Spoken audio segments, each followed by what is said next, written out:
1 Kings chapter 17. Elijah predicts a drought.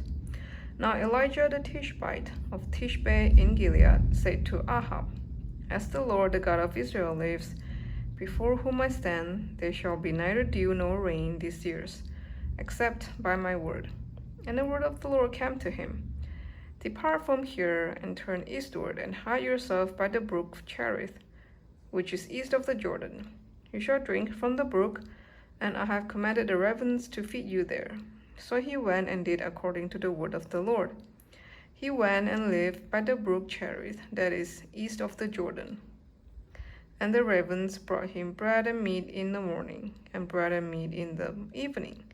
And he drank from the brook. And after a while, the brook dried up, because there was no rain in the land.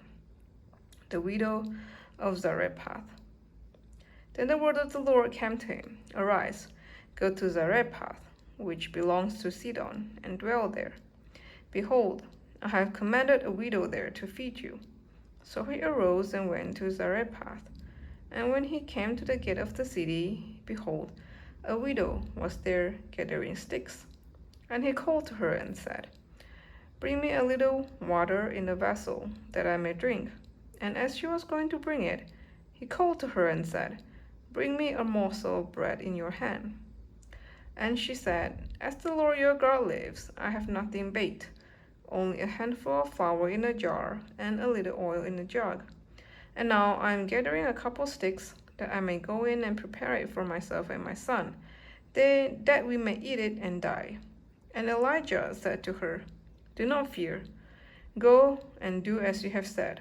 But first, make me a little cake of it and bring it to me, and afterward make something for yourself and your son. For thus says the Lord, the God of Israel, The jar of flour shall not be spent, and the jug of oil shall not be empty, until the day of the Lord sends rain upon the earth. And she went and did as Elijah said. And she and he and her household ate for many days. The jar of flour was not spent, neither did the jug of oil become empty, according to the word of the Lord that he spoke by Elijah. Elijah raises the widow's son. And after this, the son of the woman, the mistress of the house, became ill. And his illness was so severe that there was no breath left in him. And she said to Elijah, What have you against me, O man of God? You have come to me to bring my sin to remembrance and to cause the death of my son. And he said to her, Give me your son. And he took him from her arms and carried him up into the upper chamber where he lodged, and laid him on his own bed.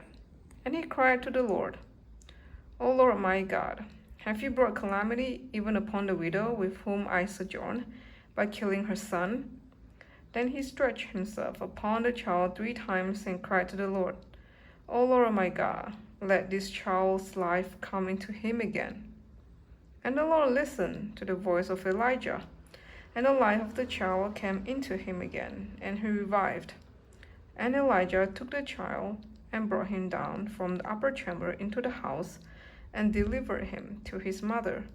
And Elijah said, See, your son lives. And the woman said to Elijah, Now I know that you are a man of God, and that the word of the Lord in your mouth is truth.